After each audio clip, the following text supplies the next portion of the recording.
আমরা দোয়া করতে পারি, হে আল্লাহ, যে মুসলমানগুলার দিন মরে গেছে তাদের দিকে জীবন ফিরে দাও,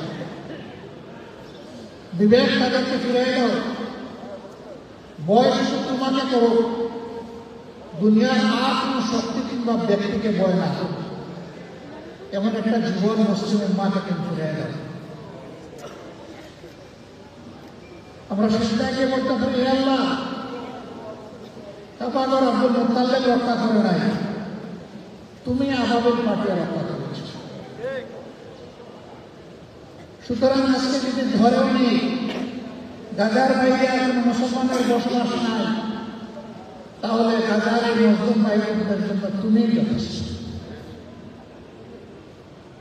সিজদায় গিয়ে আল্লাহ তাআলার দরবারে আমরা চোখের পানি দিয়ে দোয়া করি। আর কি করতে পারি? আর করতে পারি আমরা আমরুল মারুফ ওয়া নাহি আনিল মুনকারের অংশ হিসাবে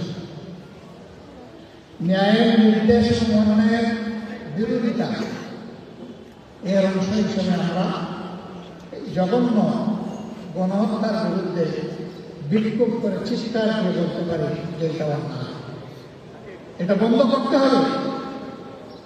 আমাদের কথায় বন্ধ যদি না হয়, আওয়াজ যদি ইসরায়েলের জালিম শাসকদের কানে নাও ঢুকে, আল্লাহর আওয়াজে পৌঁছবে ইনশাআল্লাহ, তাহলে সব জায়গা থেকে প্রতিবাদ হবে।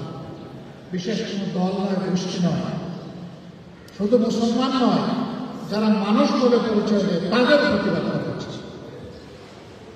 এত বড় জুলুম আসমানের নিচে জমিনের উপরে যারা চুপ করে বসে থাকবে, তারা মানুষ বলে নিজেকে পরিচয় দেওয়ার অধিকার রাখে না। সম্মানিত ভাইয়েরা, আর কি করতে হবে? আর যদি আল্লাহ যদি ডানা দিতেন, তাহলে মুখে করে ওই চোখের পানি দিয়ে বুক বাসানো শিশুর জন্য এক বোতল পানি আর দুটা খেজুর কামড় দিয়ে নিয়ে গিয়ে বলতাম, এটা তুমি একটু খাও, সে ডানা তো আমাদের গজাবে না, তাহলে কোনো না কোনো রাস্তা বের করতে হবে। এই বিপন্ন ভাই বোনদের কাছে আমরা কিছু পাঠাতে পারি। আলহামদুলিল্লাহ আমরা উদ্যোগ নিয়েছি, সবাই কেউ বাদ যাবে না, যে যা পারে। আপনি যখন ইফতার করতে বসবেন, তখন আল্লাহর দরবারে বলবেন, হে আল্লাহ, ইফতার তো আমার পেটের ভিতরে যাচ্ছে না, বাধ্য হয়ে খাচ্ছি, সামান্য একটু হাত বাড়িয়েছি, আমার এই বাড়ানো হাতকে তুমি লম্বা করে দাও, আমার এই সামান্য সাদাকাকে তুমি আমার কুরবানি হিসাবে কবুল করো। আর গাজা অভুক্ত বিপন্ন রক্তাক্ত ভাই বোনদের জন্য এর মাধ্যমে তুমি কল্যাণ দান।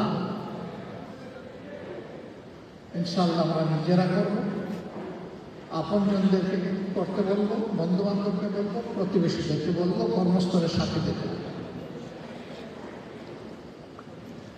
বিভিন্ন লোক এবং সংস্থা উদ্যোগ নেবে। আপনার আস্থাকে যেখানে নিশ্চিত, আপনি শুধু ওখানে দেবেন। আপনার বিবেক বলে দেবে যে আপনি কোন জায়গায় আস্থা রাখতে পারবেন। যে জায়গায় আস্থা রাখেন, আল্লাহর কোন ভরসা করে ওখানে দিয়ে বলবেন, এটা আমার আমানত, আপনি যথাস্থানে পৌঁছান। যদি উনি পৌঁছান, তাহলে আপনি সাদাকার সওয়াব পাবেন, আর উনি পৌঁছানোর সওয়াব পাবেন। আর যদি এর মধ্যে হাত করে আপনার সাদাকা আল্লাহর দরবারে পৌঁছে যাবে, কিন্তু তিনি ধ্বংস হয়ে যাবেন।